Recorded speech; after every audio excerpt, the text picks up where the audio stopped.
بسم اللہ الرحمن الرحیم۔ السلام علیکم دوستو احمد فراز کو بحیثیت شاعر اپنی زندگی میں ہی جو بے پناہ مقبولیت حاصل ہوئی وہ اردو کے قومی شعراء کے حصے میں آئی ہے۔ انہیں اردو غزل کے حوالے سے غالب، اقبال اور فیض کے سلسلے کی ایک کڑی قرار دیا جا سکتا ہے۔ ان کی رومانی شاعری کو بالخصوص نوجوانوں میں بے حد پذیرائی ملی۔ احمد فراز 14 جنوری 1931 کو صوبہ خیبر پختونخوا کے علاقے کوہاٹ میں پیدا ہوئے۔ ان کا اصل نام سید احمد شاہ تھا۔ فراز بطور تخلص انہوں نے بعد میں اختیار کیا۔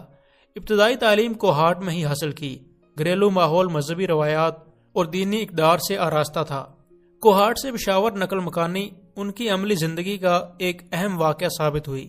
پہلا شعر 10ویں جماعت کے طالب علم کی حیثیت سے اس وقت کہا جب والد صاحب بڑے بھائی کے لیے قدر قیمتی اور آرام دہ اور فراز کے لیے سستا اور غیر معیاری کوٹ کا کپڑا خرید لائے، جس پر فراز کو کمبل کا گمان ہوتا تھا۔ چنانچہ راضی اور ناپسندیدگی کا اظہار یہ شعر لکھ کر کیا: سب کے واسطے لائے ہیں کپڑے سیل سے، لائے ہیں میرے لیے قیدی کا کمبل جیل سے۔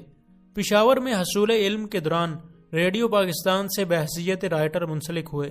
ایڈورڈ کالج پشاور سے اردو اور فارسی میں ایم اے کیا تو لیکچرشپ کی پیشکش ہوئی، چنانچہ پڑھانا شروع کر دیا۔ یونیورسٹی میں لیکچرشپ کے دوران ہی شاعری کا پہلا مجموعہ تنہا تنہا اور دوسرا درد آشوب شائع ہوا تو گویا ہر حوالہ پس منظر میں چلا گیا اور صرف شاعری ہی وجہ شہرت قرار پائی۔ لوگ ان کے شعر سنتے یا پڑھتے تو انہیں دیکھنے اور ملنے کے لیے جستجو شروع کر دیتے۔ دوسرے ہی مجموعے درد آشوب کو پاکستان رائٹرز گلڈ کی جانب سے آدم جی ایوارڈ سے نوازا گیا۔ پھر یوں ہوا کہ فراز پر شاعری کی دیوی مہربان ہوتی چلی گئی اور لوگ اپنی محبتوں میں سود و زیاں کے قصے، رنج و علم کی باتیں فراز کی شاعری کے حوالے سے کرنے لگے۔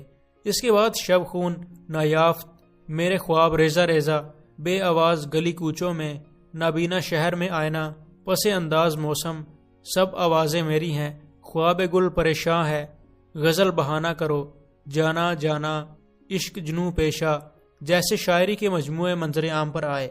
پاکستان میں تو کئی ایوارڈ ملے ہی، بھارت میں بھی انہیں فراغ گورکھپوری ایوارڈ سے نوازا گیا۔ بھارت میں ہی انہیں ٹاٹا ایوارڈ ملا۔ ان کا کلام علی گڑھ یونیورسٹی کے نصاب میں بھی شامل ہے۔ جامعہ ملیہ بھارت میں ان پر پی ایچ ڈی کا مقالہ لکھا گیا جس کا موضوع تھا احمد فراز کی غزل۔ احمد فراز جس کالج یا یونیورسٹی میں مشاعرہ پڑھنے جاتے وہاں نئی نسل کی وارفتگی کا عالم دیدنی ہوا کرتا تھا۔ بیرون ملک مقیم پاکستانیوں کی تنظیمیں سفارشیں اور فرمائشیں کر کے انہیں دیار غیر مدعو کرتی تھیں۔ احمد فراز کو زندگی میں جتنی پذیرائی حاصل ہوئی، شاید ایسا اعزاز و افتخار بہت سے حکمرانوں کو بھی نصیب نہ ہوا ہو۔ وہ شاعروں کے اینگری مین تھے۔ روٹنا، خفا ہو جانا اور پھر منانے والوں کا انتظار کرنا ان کی خاص ادا تھی۔ فراز صاحب کے بڑے بھائی سابق گورنر خیبر پختونخوا